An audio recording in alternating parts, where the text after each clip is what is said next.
অভাব অনাটন আসার আরও একটা বিশেষ কারণ আছে। আমাদের বাড়িতে যখন কোনো মেহমান বা আত্মীয় স্বজন আসে, আমরা কিন্তু মুখটা একদম কালো করে ফেলি।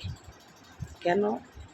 মেহমান আসছে, তাদেরকে খাওয়াইতে হবে, অনেক আইটেম রান্না করতে হবে, এরকম একটা ভয় মনে কাজ করে। যার কারণে ওই সংসারে অভাব অনাটন দূর হয় না।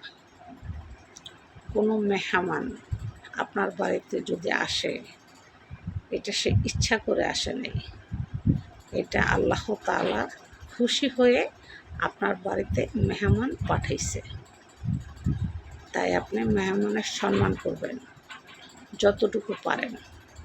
নুন আছে নুন দিয়েই খাওয়াবেন, ডাল আছে ডাল দিয়েই খাওয়াবেন, কিন্তু মন খারাপ করবেন না। তাহলে আপনার সংসারের অভাব অনাটন দূর হয়ে যাবে ইনশাআল্লাহ।